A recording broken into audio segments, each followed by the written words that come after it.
Sometimes, the most life-changing love stories don't start with candlelight dinners or perfect first dates. They start with the wrong suitcase, a public argument, and a very embarrassing accident that goes viral. Today, you're about to hear the unbelievable, hilarious, and heartwarming journey of Tyler Stone, a polished millionaire CEO, and Grace Thompson, a free-spirited artist with a knack for chaos. What began as a disastrous first meeting in the middle of a crowded airport turned into an unforgettable roller coaster of accidents, sarcasm, unexpected reunions, and moments so close to love, only to be interrupted every single time. But somewhere between spilled wine, glitter explosions, and cross-country goodbyes, they found something neither of them saw coming, a love so unpredictable it could only be written by fate itself. So sit back, relax, and join me as we step into the whirlwind story of Grace and Tyler, proof that sometimes the wrong baggage can lead you to exactly the right person. Tyler Stone was late, not fashionably late, not "I'll grab a coffee first" late, catastrophically late. His meeting with a group of Japanese investors could double his company's annual revenue, and missing it wasn't an option. He strode through the airport terminal like a man on a mission, tie flapping behind him, suitcase claim ticket clenched in one hand. At the carousel, his eyes locked on a black suitcase with red piping, exactly like his. Without hesitation, he grabbed it and took off, weaving through passengers like the terminal was on fire. Across the carousel, Grace Thompson's eyes went wide. Hoodie with a dinosaur print, messy bun, sneakers that squeaked on every step, she looked like the human embodiment of running late herself.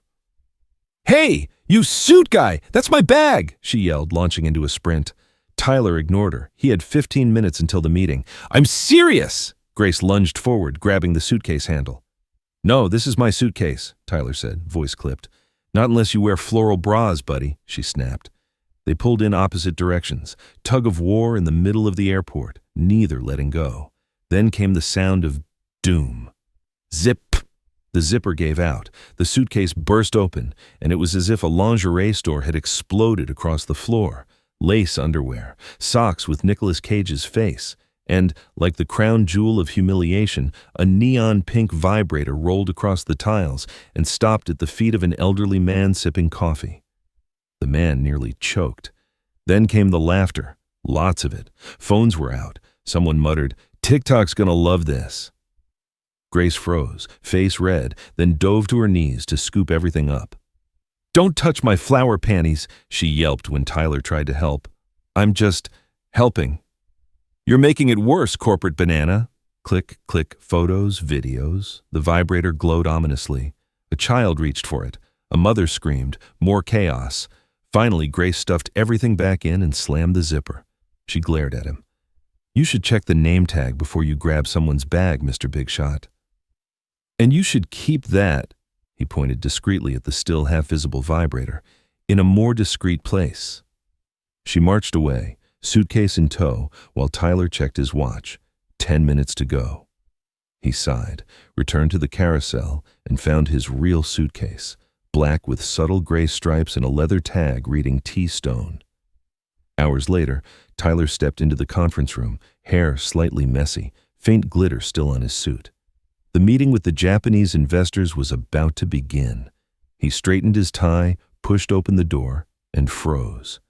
There at the far end of the table sat Grace. Same messy bun, now under a blazer 2 sizes too big. She twirled a pink pen nervously, her notebook crooked in front of her. Tyler's voice carried farther than he intended. "You've got to be kidding me. It's the crazy underwear girl with the vibrator." Heads turned. Grace squinted like she couldn't believe it either. "Mr. Stone," the interpreter said hastily. "Welcome. Mr. Kobayashi is eager for your presentation." Tyler forced a smile. He leaned toward Grace. "Let me guess. You're an international business expert now?" "I'm a temp secretary. Someone has to write down the nonsense you say." It should have ended there. But it didn't. Because as the meeting unfolded, between glares and sarcastic whispers, something else sparked, a flicker neither of them wanted to admit. The meeting ended with polite bows and stiff handshakes, but Tyler barely remembered what he'd said. How could he, when Underwear Girl was sitting 3 seats away, scribbling notes with a pink pen like nothing had happened? As the investors left, Grace shoved her notepad into her bag. Tyler caught up to her at the elevator. You planning on working here long? Until they find someone who can type without glaring at you. Then I'll tell HR you're irreplaceable. She rolled her eyes. Don't do me any favors, banana boy. 2 weeks later, Tyler's company hosted an art gala at a downtown gallery. Tyler didn't care much for art, but appearances mattered. The walls were hung with colorful canvases, bold strokes and strange titles. Confusion in Blue, Silence of the Inner Pizza. He stopped in front of a chaotic, abstract painting, signed in the corner, Grace L. Before he could confirm, he heard it, that laugh. She was across the room, wearing a sleek white dress, same messy bun, talking with another artist. Well, well, Tyler said, stepping closer.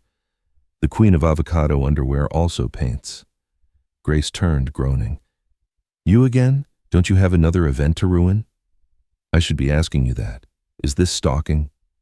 Only if your subconscious is paying my electric bill. This, she pointed at the painting, is mine. Disaster waiting to happen. Pretty much sums up my life since meeting you. Before Tyler could respond, a waiter stumbled. A glass of red wine flew in slow motion, splattering across Grace's dress. She stared at the stain, deadpan. Of course, my brand new dress is now an abstract piece. Tyler fought a laugh. If it's any comfort, it looks like a limited edition. Go to hell, Stone. With how much you owe me in public humiliation, I should buy you a whole wardrobe. Guests nearby whispered. Some thought it was performance art. Grace tried to dab at the wine with a napkin, but the blotch only grew. Tyler finally took her arm. Come on, let's get you out of the splash zone. They ended up outside, cool air wrapping around them. She sighed. My pride is dead, but otherwise, great evening. Tyler's tone softened. You know, you're more interesting than any quarterly report I've read all year. Is that a pickup line? Because you're terrible at it.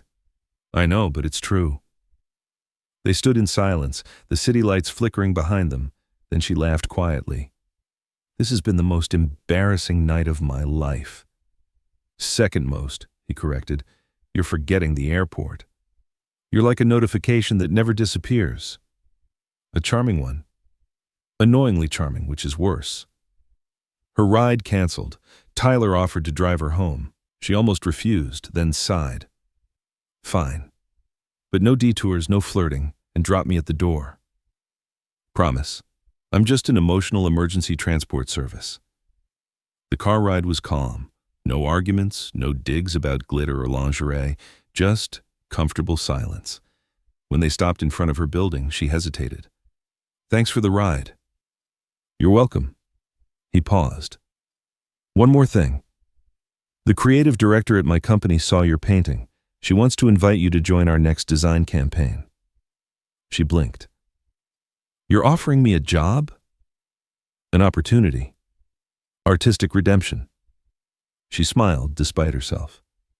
Okay, but only if no one calls me lingerie queen in the hallways. No promises. When she walked inside, Tyler sat in the car for a moment longer, a small smile on his face. He wasn't sure when the shift had happened, but something between them was changing. Grace's first day at Stone Innovations felt like stepping into a zoo dressed as a zebra. The building screamed control, glass walls, gleaming floors, employees in tailored suits who looked like they belonged in glossy magazine spreads. Grace, in beige slacks and a black blouse, tried to look like she fit in. The messy bun was tamed into something almost professional, but the rebellious pink pen in her bag still rattled like a secret. Her badge read, Grace Thompson, Creative Associate, Strategic Design Department, Official, Real, Terrifying. Brianna, the Director of Image and Content, greeted her with a smile that could sell $1 million marketing plan. Welcome to the team. We'll do a tour, onboarding, and an icebreaker game later. You'll love it. Are you a Gemini? Grace blinked. I don't know if I'm ready for this much energy before 9 a.m. You'll get used to it. We're creative, but the pressure is real. They passed rooms named after planets, Workstations like spaceship consoles and clusters of employees collaborating like they were plotting the next tech revolution. On the third floor, Brianna stopped at a more relaxed space, tables covered in sketch pads, color swatches, and digital drawing tablets. "This is your station," Brianna said, handing Grace a mug. "Yes, I'm an artist." "No, I don't do free tattoos." Grace smirked. "Accidentally perfect." She settled in, checked her email, and found the briefing for her first project, designing the main meeting room's new visual identity. It was all technical charts, neutral color palettes, and jargon-heavy paragraphs, boring enough to make her doodle a crying cactus in the corner of her notepad. "Nice cactus," came a voice behind her. She nearly spilled her coffee. Tyler leaned against the divider, suit crisp, eyes glinting with amusement. "Oh, great. You again." "I work here, remember?" "I try not to." He glanced at her sketches. "So how's the new hire handling corporate chaos?" "Chaos I can handle. This briefing? Graphic terrorism." He laughed, really laughed. "You're impossible. And you're ridiculously organized. Do you color code your paper clips?" "Only the gold ones. They're in charge." He stepped closer. "Look, I don't want the meeting room to feel like a beige graveyard. I want something with life, like your gallery piece." Grace studied him for a moment. Behind the sarcasm there was genuine interest. "I can try." "Good. Oh, and tomorrow's meeting with the branding team, coffee and muffins will be provided." "Muffins with cream cheese frosting?" "Yes." "Okay, now I'm motivated." The next morning, Grace arrived early, determined to impress. She was sipping her coffee when a woman appeared in the doorway. Polished navy blazer, heels, perfect waves of blonde hair, the kind of smile that screamed winner. "Hi, you must be Grace," she said warmly. "I'm Vanessa, Tyler's ex." Grace almost choked. "Former owner of the Suitcase that became world famous. Nice to meet you." Vanessa's laugh was flawless. "Oh, I saw the video. Iconic. That part when the vibrator rolled on the floor? Brilliant." Grace's smile was polite but strained. "Glad my humiliation had international reach." He was furious about the online comments. "That's Tyler. Loyal, protective. We had a strong connection." Grace's jaw tightened. "Coincidence you're here?" "Totally. Temporary role in branding." When Tyler entered moments later and saw Vanessa seated next to Grace, he froze for half a second before recovering. "Vanessa, I didn't know you'd be joining us." "Surprise," she purred. Throughout the meeting, Vanessa dropped flattering comments about Tyler's amazing aesthetic sense while critiquing Grace's proposal. "I just wonder if it's a bit too sentimental," she said. Grace, steady but sharp, replied, "Sometimes being too clean feels empty." Tyler cleared his throat. "Grace's ideas match our new direction. Let's give her proposal a chance." Grace caught his eye. No words, but the message was clear. This was far from over. Grace tried to forget Vanessa's perfect hair, perfect laugh, and perfectly timed compliments for Tyler. But the image stuck like glitter on her favorite hoodie. The next morning, a folded note sat on her desk. "If you survive the workday, dinner's on me. No exes, no spilled wine, no awkward surprises, just dinner. Tea." She stared at it for a long minute, half amused, half suspicious. Before she could decide, Tyler appeared in the doorway. "Forget dinner," he said casually. Wow, rejection without me even saying yes. "I'm going to a corporate retreat/art event on a ranch. Horses more expensive than apartments. I want you to come." "Sorry, what? You want me to go to a ranch with you?" "It's work. And you're the only artist I know who isn't afraid to put glitter on a PowerPoint." "Why would I say yes?" He set a small tin on her desk, popped it open. Rows of glossy handmade chocolate truffles. "Because emotional bribery works." She crossed her arms. "This is manipulative." "Does it work?" She took one. "Yes." 2 hours later, they were on the road. The GPS mangled her name into Greca, prompting sarcastic commentary for half the drive. Tyler was different outside the office, more relaxed, more open. He told a story about accidentally eating dog food as a kid. She laughed until her sides hurt. Then the car sputtered. Lights on the dashboard lit up like a slot machine. Tyler pulled over to a dirt shoulder in the middle of nowhere. "You do know how to fix this, right?" Grace asked. "Absolutely," he said confidently, while staring at the engine like it was an alien artifact. A woman at a nearby cheese shop let them use her phone to call a tow truck. While waiting, they stumbled on Ranto de Serra Inn, a quaint floral curtain place that smelled like cake. "2 rooms?" the owner asked. "Yes, please," they said in unison. "I've only got one left, double bed." Grace muttered, "Oh no." "It's fine," Tyler said. "We'll share." "Like hell we will. Do you snore?" "Not that I know of, and if I do, you can hit me with a pillow." "Deal, but cross my side of the bed and you're out the window." That night, they sat on the porch with corn cake and coffee under a sky so star-filled it looked fake. "Do you regret coming?" Tyler asked. "No, but I still don't forgive you for the chocolate bribe."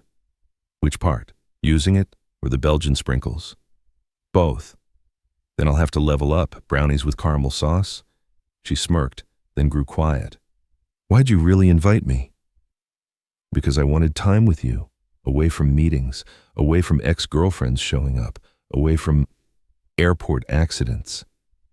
She studied his face, no smirk, no sarcasm. "I like you, Grace. I know we started on the wrong foot, actually both feet in a puddle of awkward, but I like your mess." She blushed, looking away. "Is that the wine talking?" "Both me and the wine." The next morning started calm. Tyler barefoot flipping pancakes, Grace still half asleep in a sweater with a faded bunny on it. It felt weirdly domestic. "You do know no one asked for pancakes, right?" she teased. "Cooking calms me down, and you sleep like you're performing karate at 3 a.m. She laughed. "I warned you." By 10 a.m., they were at the ranch event. Perfect lawns, wine glasses worth more than her rent. Grace was trying not to touch anything when disaster struck. She brushed against a wobbly easel, sending a modernist panel crashing to the ground. Gasps. "That piece was insured for $80,000, the artist cried. "I thought it was a bench," Grace muttered. An elegant critic named Margaret Delacroix stepped forward. "Brilliant. The collapse of structure, the impermanence of form. Sublime." Tyler stared. Grace somehow had broken art and saved the event. Behind the main hall, away from the crowd, he said quietly, "You surprise me. All the time." The air between them shifted, close, still, expectant. He brushed a strand of hair from her face. "May I?" She didn't answer, just breathed in. "Watch the wine!" someone shouted. The moment shattered. Again. The rest of the ranch event felt like walking through a movie on fast forward.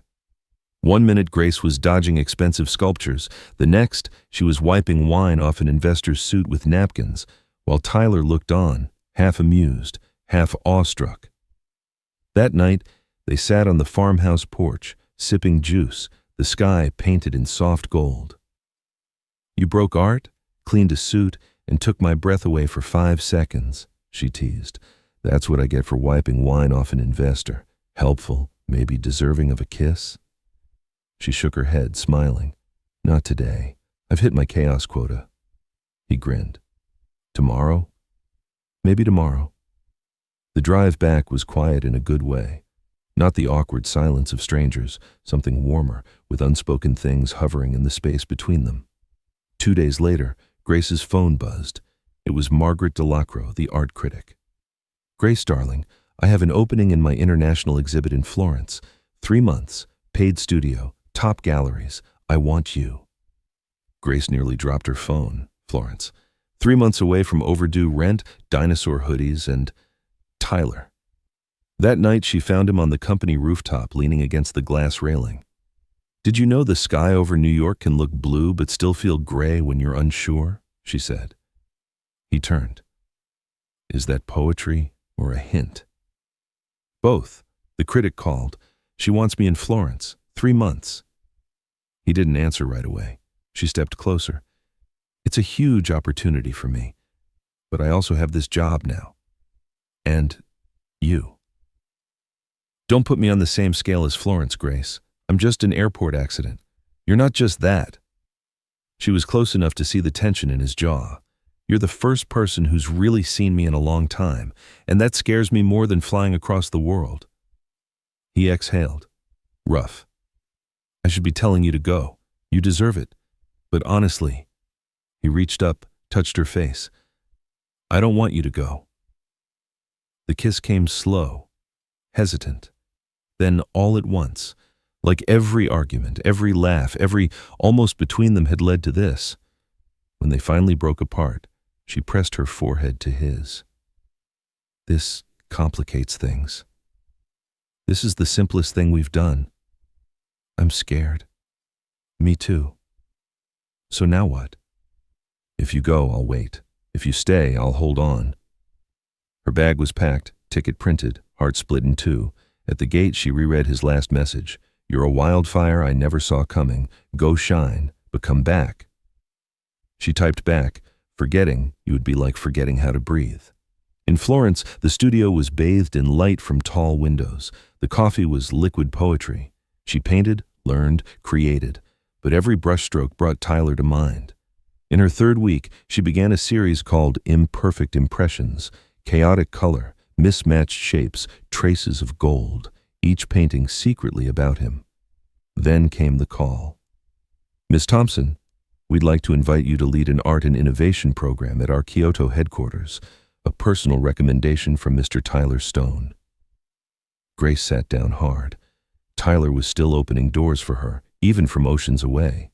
But the Kyoto offer meant another choice: finish Florence or step into something bigger with him in the picture.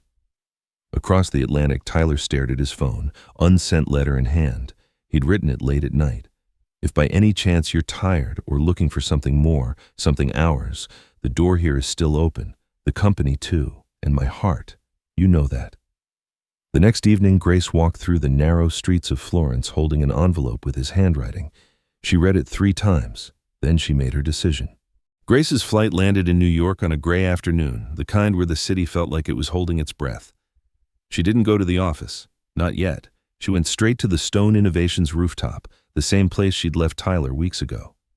He was at a conference across town when his assistant told him, "There's someone waiting for you on the roof."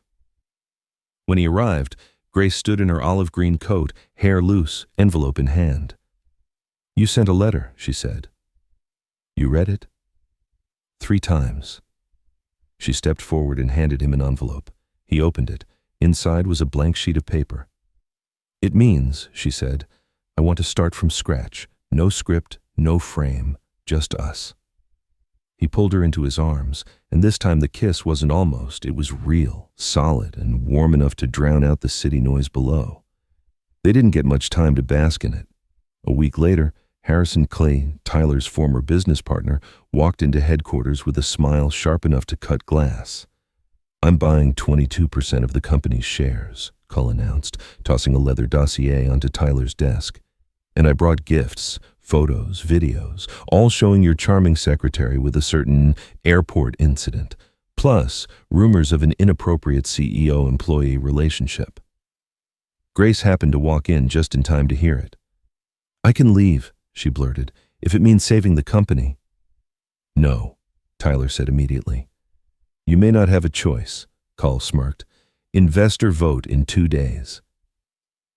That night on the terrace, Grace's voice was steady but sad. "I don't want to be the reason you fall. And I don't want to live in a world where you're not here," Tyler said. She placed a hand on his face. "Kiss me and promise you won't hate me for protecting what you've built." He kissed her like the clock was running out. 2 days later, the vote didn't go in Tyler's favor. Kiel was officially back, with power to force Grace out. She left the company, but didn't disappear. She took a position as an independent curator at a cultural center, making headlines for her bold exhibits. Weeks later, she returned to Stone Innovations, not to beg for her job, but with a proposal. "I want to turn one of your unused spaces into an art hub," she told Cull. "It'll boost your image, attract younger audiences."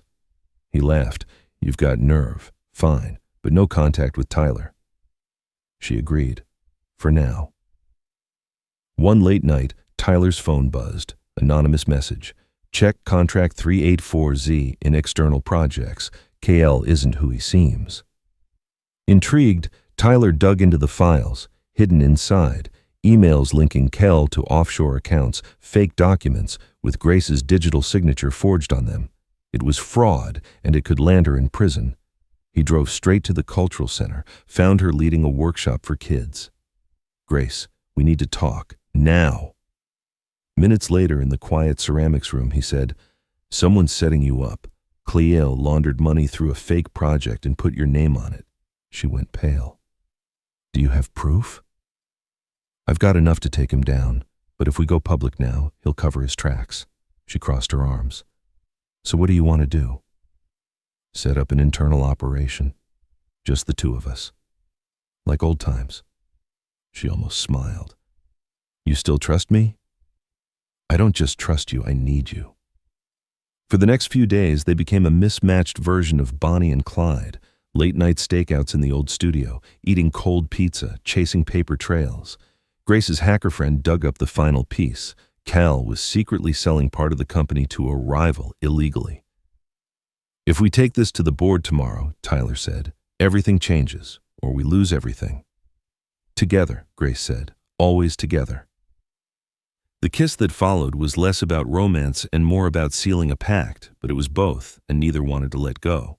The emergency board meeting was packed, investors in sharp suits, assistants clutching tablets, and Harrison Clee in the center, smug as a cat with cream. Tyler stood. Before we begin, I want to show you something.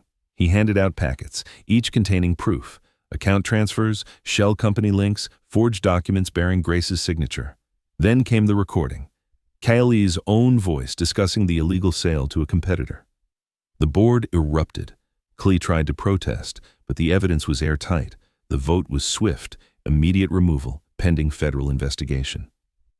From the back of the room, Grace let out the breath she'd been holding for weeks. She was free and vindicated. In the weeks that followed, Stone Innovations began to feel different, lighter, more open to the kind of creative chaos Grace thrived in. Tyler and Grace worked side by side again, though this time it wasn't CEO and employee, but equal partners. They lunched together, critiqued each other's ideas, and spent Sundays sprawled on the couch, half watching movies and half arguing about whether popcorn needed chocolate drizzle. Grace, yes. Tyler, that's a crime. One sunny Saturday, Tyler drove her out of the city to a clearing where a small cottage sat.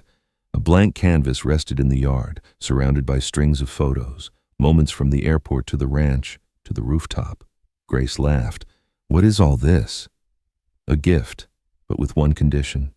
He dropped to one knee, pulling out a small box. You brought back my sanity by turning my life upside down. You made me laugh on the worst days. Will you be the official artist of my life, my wife? She laughed through tears. Only if the wedding cake has a glitter. Done. The wedding took place at the same countryside farm where the car had once broken down.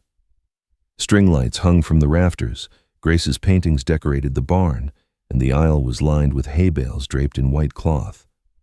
Of course, it rained. The guests were herded into the barn, the altar rebuilt in 20 minutes. Grace walked in on her mother's arm, dressed sparkling with flecks of gold. Their vows were perfectly them. Grace, I promise to keep knocking things over and sneaking glitter into your pockets.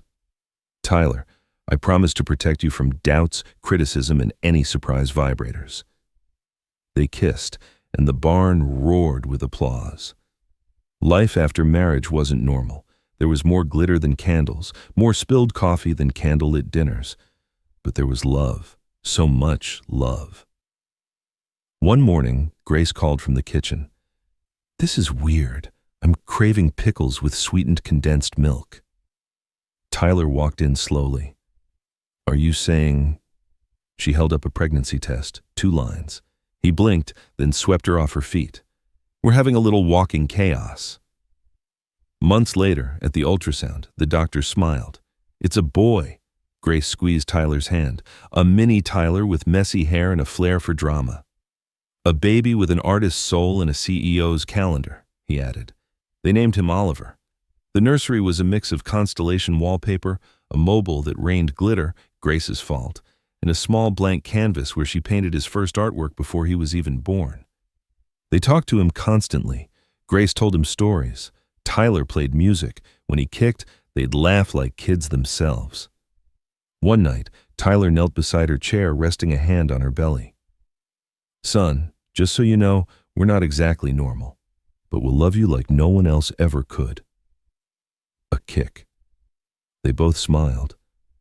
"I think he got the message," Grace whispered. And in that moment, in the quiet glow of the nursery, Tyler realized the airport accident that had started it all wasn't an accident at all. It was the best wrong turn he'd ever taken. Because this, Grace, Oliver, the chaos, was exactly where he was meant to be.